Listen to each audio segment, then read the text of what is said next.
Hey, what's up, guys? It's time for some Raw and Smackdown reviews. Now, I said I was going to separate the two shows and kind of give you a better review, and it's going to happen because I'm going to be doing a Raw review first, followed by Smackdown review, and then you will get to, they will put in the same video, and the Raw review will be first. It will be following this. Then it will be the Smackdown review. I will try to put the time down in the description bar, so if you're just here to watch the Smackdown review and see what I thought of Smackdown, you guys could go right there to that spot and watch the Smackdown. If you're here to watch both, well, enjoy. I hope you guys enjoy it. The way I will be doing it is I will start off with matches that I didn't really care too much for, and then I'll go to mediocre matches that could go either way. I don't really care. I thought they were good matches. Maybe there may have been a few things in it that I didn't care for, but they were good matches. Now we'll go with what stole the night. Any matches that stole the night, any segments that stole the night will be thrown in there. Now I may not go in order as the matches happen, but that's okay because this is my channel. I do what I will, and let's get right to it because the Royal Rumble's on Sunday. I have to get that prediction out tonight. That's my goal. Tonight, right? So I hope you guys enjoy. I've got these recorded. Let's check them out. What up, guys? It's time for a Raw review. Raw from January 23rd, 2017. Raw, you know, they stole the night last week. I thought they did a very good job. They looked like they were starting to improve. Tonight, or the 23rd, not as much. Let's start off first before I get into the matches and everything that happened. I did want to say before the night started, we had a big announcement. Big Show is entering the Royal Rumble. That's awesome. This Royal Rumble is full of a bunch of giants. It's going to be the land of giants. So, yeah, you little guys better watch out. Let's move on to some matches that, it was whatever. Anyway, Cesaro versus Luke Gallows, and a lot of people go, why, what? Well, this is kind of set up for the tag team match coming up. I think they're having a tag team match actually on Sunday. I'm not for sure if it's on the kickoff show or what. I'll be doing that prediction later. But the reason is because we've seen these matches, these singles matches and tag team matches for a little bit. It seems like usually when they're in a tag team match together, Cesaro and Sheamus win. When they're in singles competition, Luke Gallows and Anderson win. And the same here, Luke Gallows comes away with the win. I just didn't think the match was all that great. Distraction led to the victory. Luke Gallows did tap out, but the referee didn't see it. Anyways, moving on. Next up, I have Cruiserweights. Yes, I do put Cruiserweights in there as a match that I didn't care too much for, and I'll tell you why. Everybody knows I love the Cruiserweight division. I think it's great. I think there's talent there. I think they're awesome. And a couple of my favorites are in here.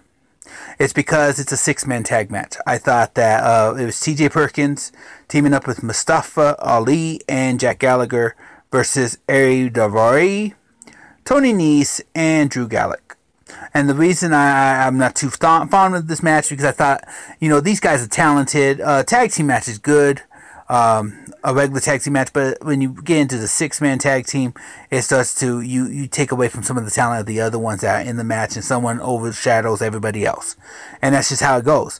I thought that's what happened here. As you all know, I'm a big fan of TJ Perkins, Ali, Gulak, sorry, not Gulak, Gallagher, and Daivari. I even like Tony Nese and Gulak, but I just thought it overshadowed them, and I didn't care too much for it. Next up is another big tag team match. The New Day teaming with Enzo Cass in an 8-man tag match versus Braun Strowman, Rusev, Jinder Mahal, and Titus O'Neil. Now in this match, the thing was you had Titus O'Neil and New Day have a feud going on. Big Cass and Enzo have a feud going on with Rusev and Jinder Mahal. Braun Strowman, I mean, he was just in there. That's all it was.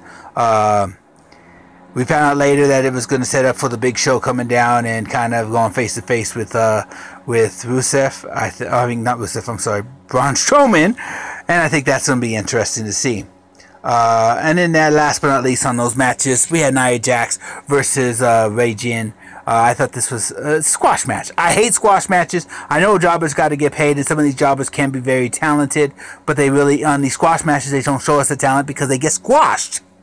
The only great thing about that one and what saved the whole segment was Sasha Banks' return and taking that crutch and beating up Nia Jax, which set up a match at Royal Rumble. I'll get into that in my Royal Rumble prediction, but it will be on the kickoff show.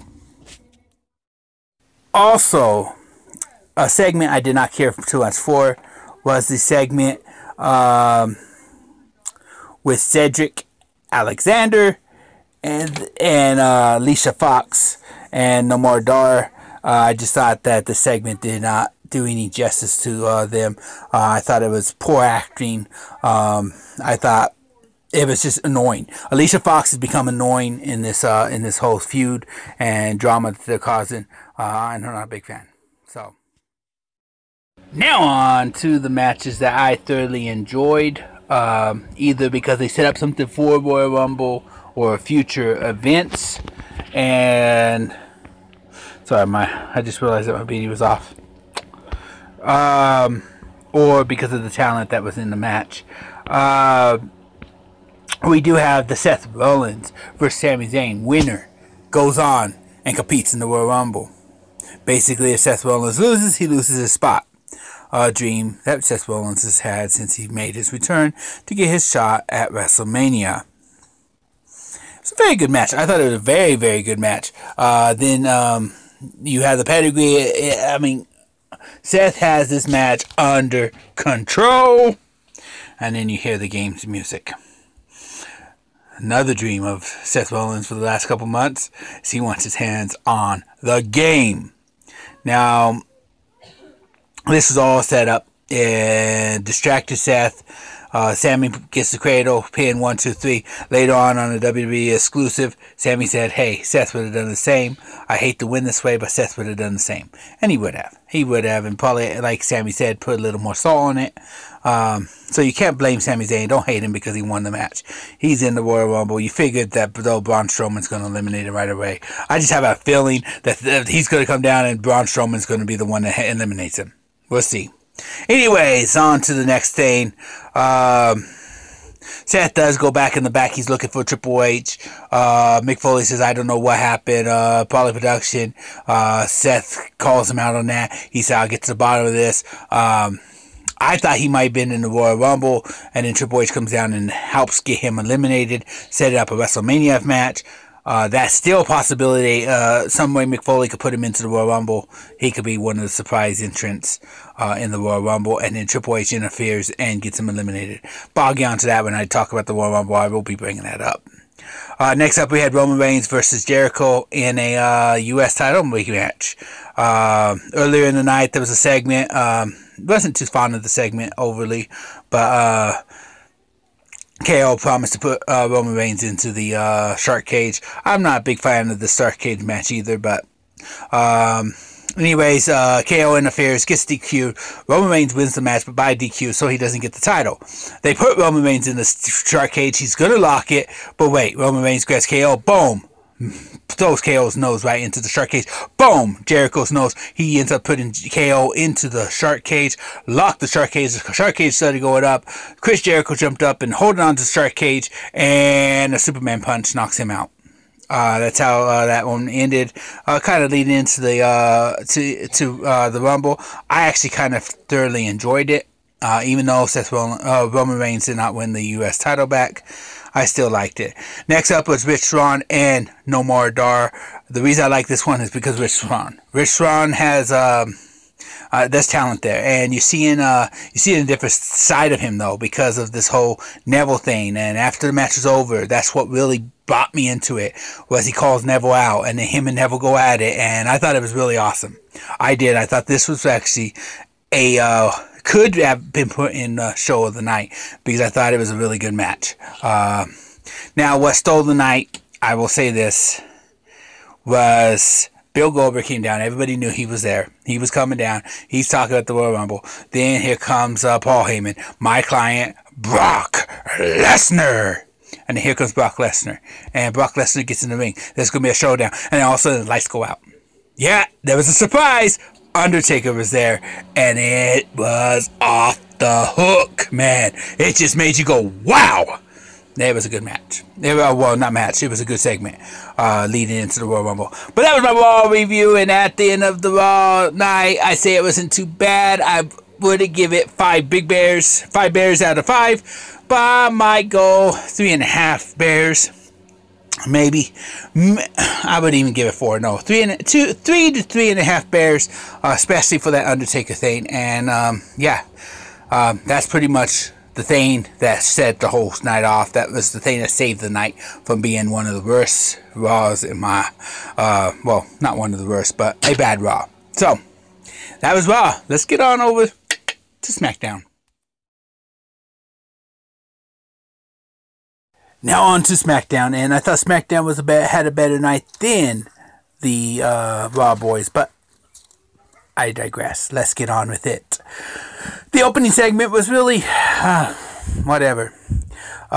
Nikki Bella's coming in and they're gonna interview her, and then all of a sudden Natty comes up and says her face ain't on the truck, blah blah blah. To be honest with you, these two are just they're terrible with the mic, in my opinion. I don't really like Nikki or Natty with the mic. I'm a big fan of both, but I don't like them with the mic. I'd rather just see them beat up on each other, I guess. Anyways, I thought the opening segment was not that great, and I was like, oh man, you open it with this and now I'm gonna have to deal with it. Anyways, another one was Alexa Bliss comes down because Naomi is supposed to be fighting Natty on her return, Naomi's return. But the music's playing, she's not coming down. Next thing you see is the part of the whole feud that you like, the beating up. Nikki is finally fighting back and attacking Natty. So that match never happened. But Alexa Bliss comes down and proceeds to mock and make fun of Naomi, and then she looks like she's getting in the ring. It looks like it's going to be a fight, and then she just continues to mock Naomi and walks away and shows how chicken she is. I like Alexa Bliss, don't get me wrong. I think she's beautiful. I think she's talented.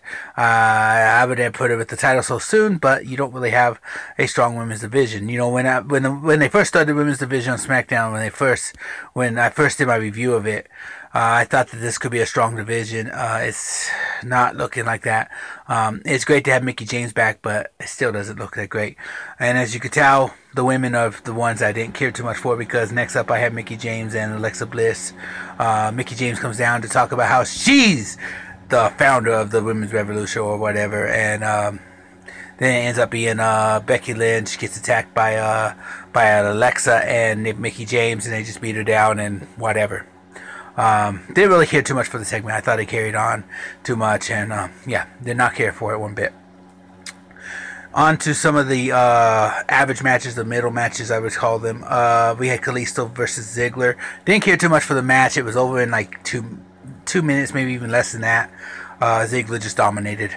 But what I liked was Ziggler got outside to get the chair, to go inside and take out Kalisto with the chair, and JBL got up and was saying some stuff to Ziggler. And then Apollo Crews comes down and attacks Ziggler and doesn't hit him with the chair, but got Ziggler on the run. So I like the feud that they're building between those two. It's interesting. And the match wasn't that great. I would have put the match in with that bottom matches, but the segment afterwards was awesome. Next up, we have the Battle of the Wyatt family. Randy Orton versus Luke Harper. I thought it was a very good match. Randy Orton hits the RKO, gets the pin. Bray Wyatt gets in the ring afterwards. He's giving a hug to Luke Harper and then drops him in Sister Abigail. Let's see where this feud takes. I don't know. Is he out? Is he in? What? I don't know. Next up, we have the 10-man over the top battle royal. Headed into the Royal Rumble. Winner gets the spot in the Royal Rumble. A lot of people feel like this was a missed opportunity or a wasted spot. The winner was Mojo Rawley. I'm a big fan of Mojo's, so I don't think it's a wasted spot. I thought it was a very good match. It's good to see him in this attitude with as a singles competitor. I like seeing it, and I think he could do something special. I don't think he's winning it, but I think he could do something special.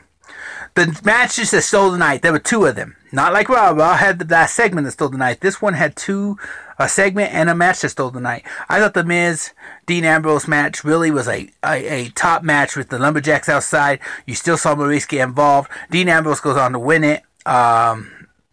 And remain the Intercontinental Champion. But I thought it was a very good, talented match, very good match. It kept me entertained. And last but not least, John Cena on the mic with because AJ Styles called him out. AJ Styles comes out. He does the call out.